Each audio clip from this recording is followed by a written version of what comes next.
This is your host Naeem bin Mohammad Rafi, and here is my YouTube channel Zamir Universal. Today I am going to talk about the dead humanity and right in front of their eyes the massacre at Shifa hospital, the only hospital, Gaza, and the anger in me.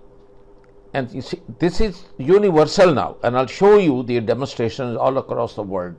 Can the whole world be operation theatre? Any ward, any bed, any food, any water, any medicine, any road left? These damn bloody liars, they found no tunnels, no nothing. Look at another that bloated, mentally deranged animal who is now being operated, and I hope to God he has a cardiac arrest and dies on the operating table and never comes out of that hospital alive, so that he bites in the deepest pits of the hellfire and his skin is torched again and again and again and again. And so should be this spokesperson who is lying right in front of the people to the BBC reporter. And look what the IDF is conducting a high precision operation in limited areas of Shifa hospital, following concrete intelligence that demanded immediate action. We know that senior Hamas terrorists have regrouped inside the Shifa hospital and are using it to command attacks against Israel. Our targeted mission isn't just an operational necessity, it's a global imperative. Our forces have undergone specified training to prepare them for the sensitive environment and complex scenarios they may encounter. Our war is against Hamas, not against the people of Gaza. We seek no harm to the civilians that Hamas is hiding behind, which is why we will conduct this operation with caution and care, while ensuring that the hospital continues its important functions. For this reason, we have Arabic speakers on the ground so that we can communicate to the patients in the hospital in their own language, and IDF doctors to assist those in need. We will also be conducting a humanitarian effort to provide food, water, and other supplies to the patients and civilians in the hospital compound. There is no obligation for the patients and the medical staff to evacuate the hospital, but there is and will be a passageway for other civilians to exit the hospital. We call upon all Hamas terrorists hiding in hospital, surrender immediately.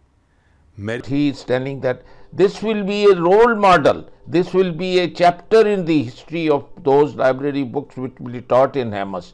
You damn bloody fool, it won't be. You will be spitted upon, the whole world. You've broken every rule of the war.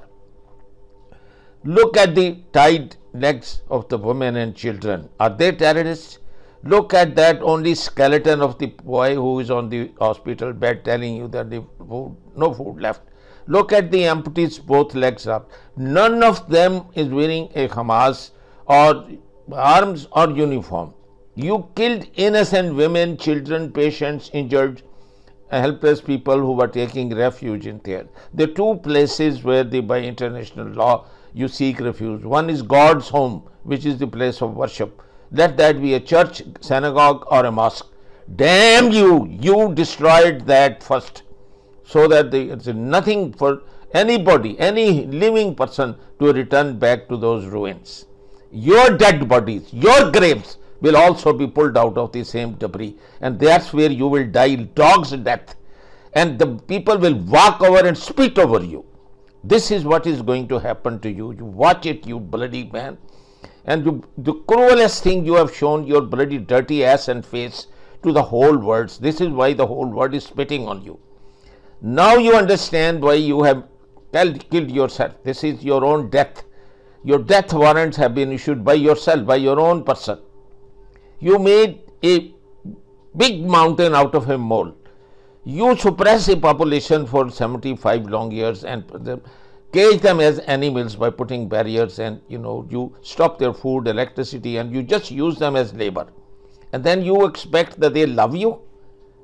Why should they not have use gliders, and why should they not go and get you from the neck Why should they not get your all the information you've been all gathering from all over the Mossad, all the intelligence that where the people are? Have you been able to get even one single leader? Damn, that shows your failure. Why don't you show the thousands of your soldiers? Because they're not your sons and daughters. They're sons and daughters of innocent Palestinians, the good Jews as well, who you are hiding. You don't let the reporters, you kill them. Now you have banned Al Jazeera. So imagine yourself that how you honest you are. So you dishonest, you despicable, disgusting, disgraceful liar. And your supporter, your stepfather, who is now been heckled when he's talking and gathering, money for his elections. That's what filth and dirt you are. So I'm going to show to the world what the Al-Shifa hospital looked like, and you first failed to find any tunnel in the basement. Now same thing you repeated again. All you wanted to do was to destroy every facility so that no Palestinian can ever return back because to the ruins. No hospital, no mosques, no museums, no schools, no colleges, no universities to go to, no water, no electricity, no medicine. What the hell will they go to? Why the hell you now don't compare? You are worse than Hitler. It is better that you die in a gas chamber or in an incinerator. At least you have finished there. See how you have tied them, and how. So listen to your own people talking when they are bulldozing the dead bodies of the Palestinians, the hatred, and what they are talking about them. Look at their arms and look at that bulldozers with which they are burying them, hiding their sins. How you are going to hide your sin? So I want the whole world to see what the Al-Shifa looked like. So the inside of the hospital, that is there any target? Is there any Hamas thing? So they're liars. It's about time the whole bloody world sent their army and their planes to destroy and eliminate warning if you want to save their bodies, to quit themselves, take the first flight out of Israel and vacate and leave it for the whole Palestinian people, so they can have from the God's land, the land of the prophets, the purest land. Damn, you spill your urine and you feces on it and you reprocess and drink the same. Now you create this artificial cow, red cow, who is going to spit on you, is going to urinate on you, and like the Indians you will drink its, the urine, cow's urine, and you think you created. You are smarter than God. If God did not have a red heifer in 2000 years, how the hell your laboratory cologne is going to compete the universe? He is going to destroy. You are not going to be spared, and this is why I am going to show. This is a special documentary on Al-Shifa hospital. So I will just exclusively use only the evidence of Al-Shifa hospital, what these bastards, what these criminals, what these what this genocide, the ethnic cleanser, what these land grabbers, what these, now you can see why. I'll put that guy again talking about why in 30s the Hitler, why Hitler did this to them, why they brought homosexuality, why they brought everything, the perversion in sexual all activities, why Hitler then burned them.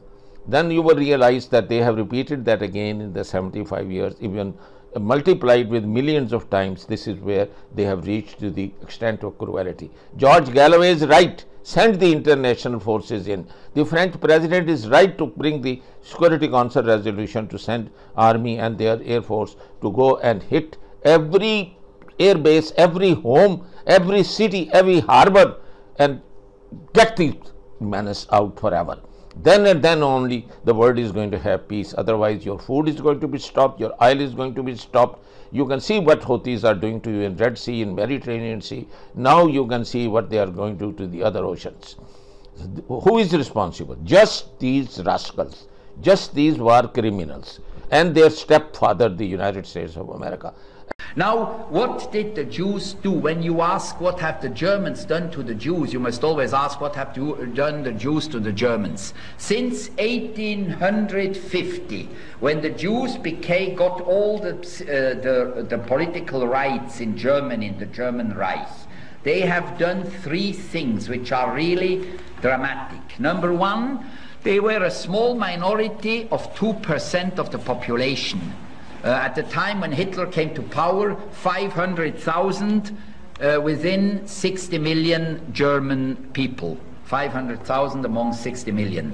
They were a small minority. This small minority managed to control about 50% of the media, to give about 70% of all judges, to have a tremendous influence in movie and in theater and in literature. They were overrepresented. This is one thing. They were absolutely overrepresented, as today in England, in France, and in the United States. Second, Jews were at the origin of a lot of catastrophic financial bank crashes in Germany between 1870 and 1920. In that time, they made a lot of crashes which have, this is all documented. I mean, it's not Nazi propaganda or anti-Semitic or Arab propaganda. It's a lot of books have been published, even by Jewish Germans, about this problem. They have millions of German fathers have lost their incomes, their fortune, their savings because of these Jewish gangsters, bank gangsters and speculations people. Then the third point, which was psychologically the most dangerous of all, they have introduced into German art and culture and theater and movie decadence, immorality. The first homosexual theaters, plays, were made in Berlin in the 1920s. The first adultery theater plays were made in the 1880s and 1890s, 100 years ago, by Jewish authors. Adultery, then sexual perversions of all sorts, sadism, masochism, a lot of homosexuality, all these things, and then decadent art, you know, an art which is absolutely ridiculous, so-called modern art. It was all pushed by Jewish intellectuals, and this created among the German people a big revolt. And they wrote books ridiculing Christianity, ridiculing Jesus.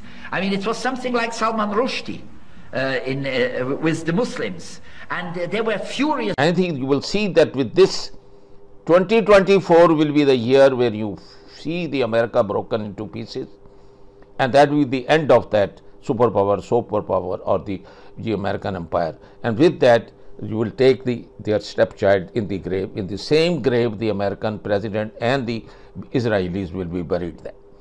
And let those people see the passports of those people, see the food worker who are preparing food in the hospital, and see what they have done to them, see how they killed them. It's not only just Arabs. Arabs, they talk nonsense.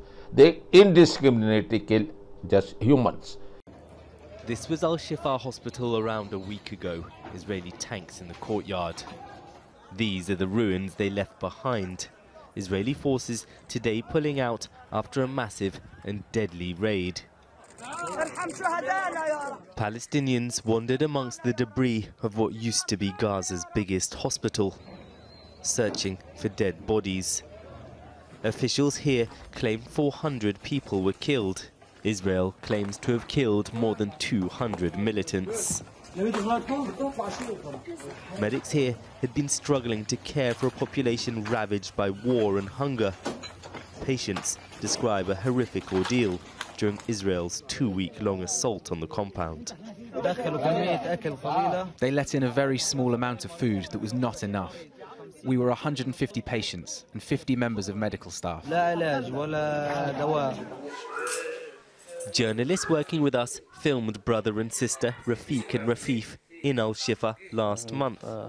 Both had legs amputated following an Israeli strike that killed their mother and their siblings. Today, a video update on social media and what they've been through.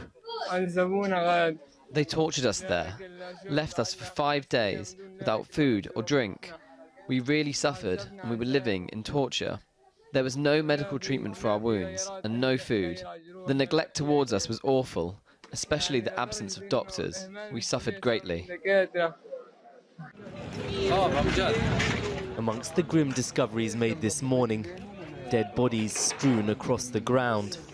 Some apparently showing signs of their limbs having been tied. With much of Gaza reduced to rubble and practically the entire population displaced, hospitals like Al-Shifa had become shelters for families forced out from their homes.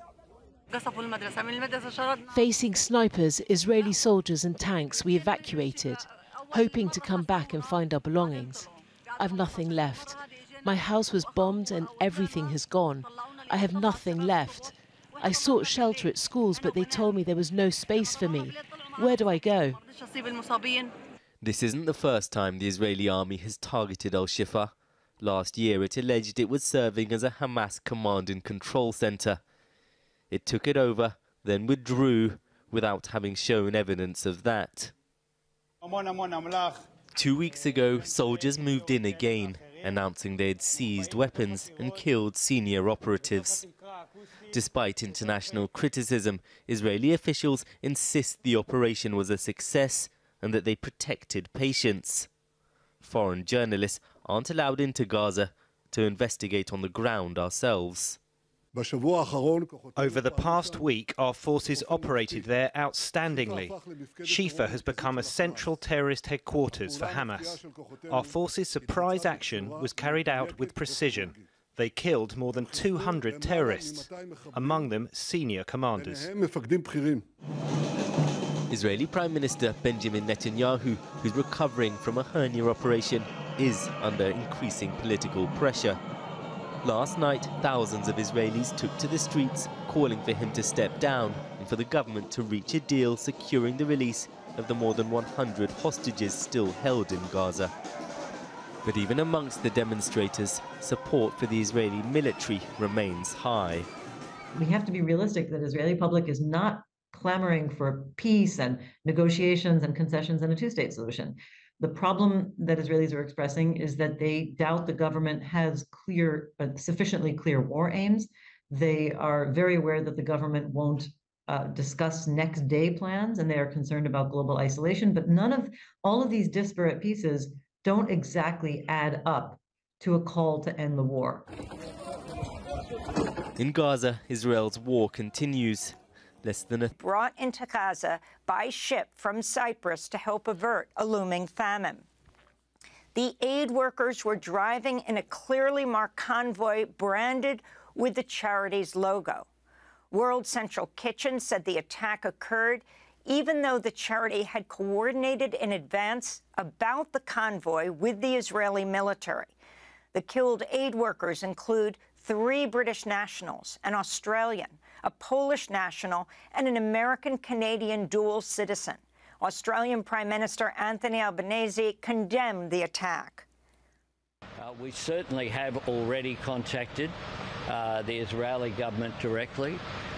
We are contacting the Israeli ambassador to ask for accountability here.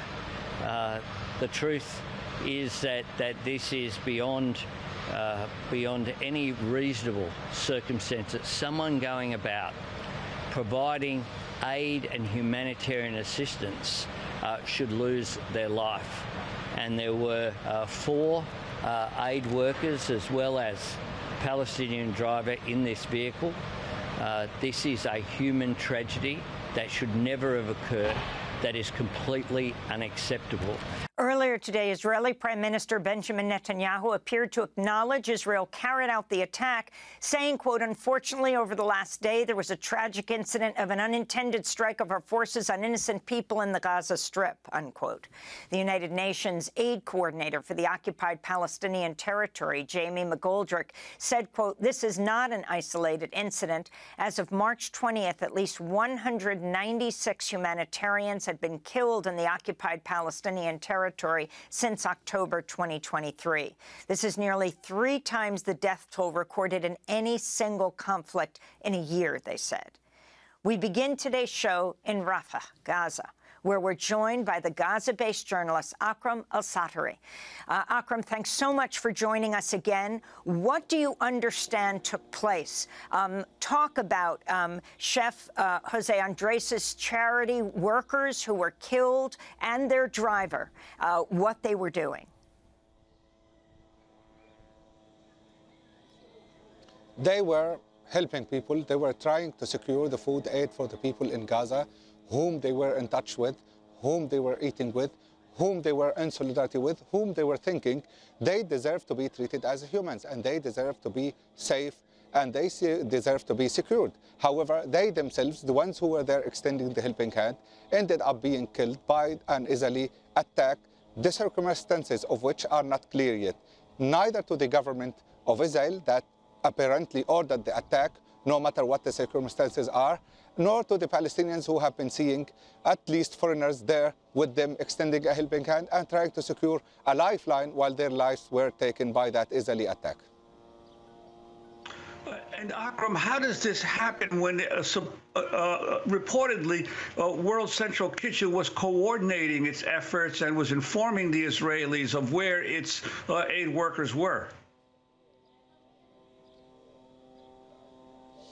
Well, this is the fact that shocked everyone, and as a matter of fact, many other international aid workers and some UNRWA workers also were affected by the ongoing bombardment. The UNRWA made a specific statement about the number of UNRWA staff who were killed, which is around 166 UNRWA staff who were killed while they are on job, while they're moving from their places to their duty stations, and when they're back from their duty stations to their homes, or even when they are still conducting their job in their duty station, extending a helping hand to the people. The coordinates are very well clear for the Israeli army. This is a protocol that has been followed ever since the war has started. Every single humanitarian aid worker that is extending a helping hand in Gaza, that is coordinating or helping or distributing food or doing anything, is already recognized by the Israeli army. And the incident took place, and I think it's the full responsibility of the Israeli government now to clarify and to provide justification, and not in the sense that justification of the killing itself, but rather demystify the circumstances that led to that catastrophic incident, given that it is not unprecedented event where many others lost their lives because of the way Israeli army has been dealing with the general population in Gaza and with the facilities that are supposed to be protected. As you have just said, the car was marked as a World Central Kitchen car. The staff who are there were already recognized by the Israeli army, and they are very well aware that they are moving while the Israeli army is aware of their very movement. The coordinates of the warehouse that they were entering and leaving in Deir al-Balah is also well known for the Israelis. The place they were unloading the goods and the food items for the people of Gaza are also well known by the Israeli army. However, the incident took place, and I think it's upon the Israeli government to explain to the world and to the different countries, including Canada, USA, Poland, and also Poland, and I think UK, for how this happened and why this happened.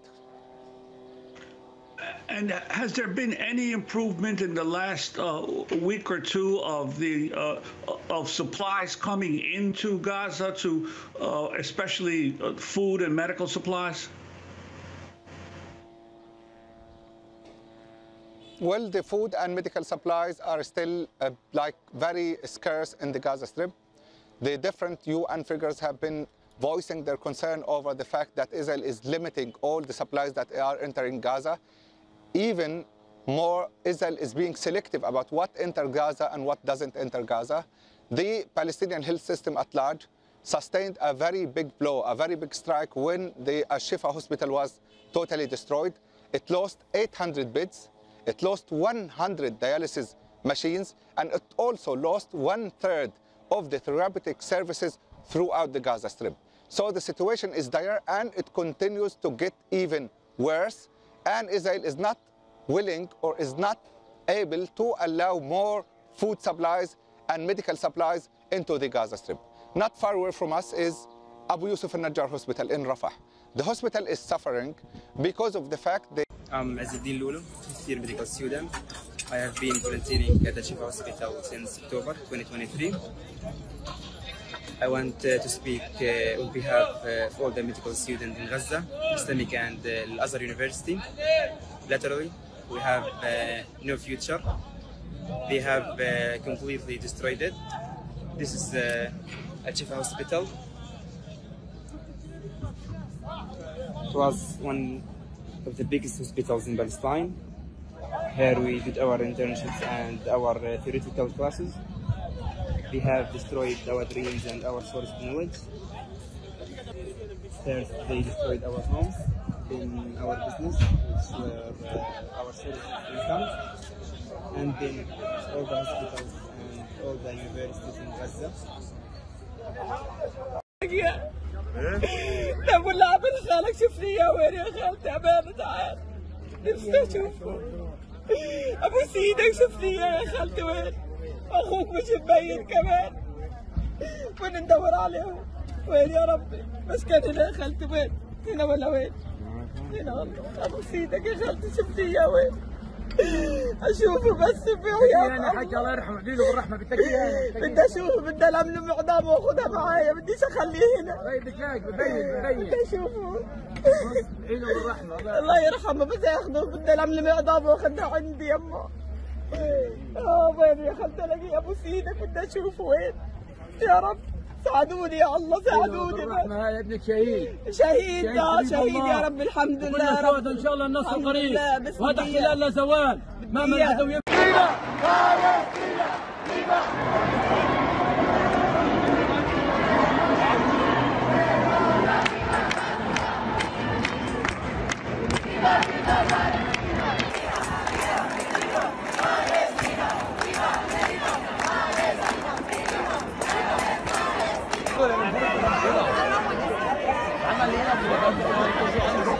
So mit dem umgehen? Unglaublich.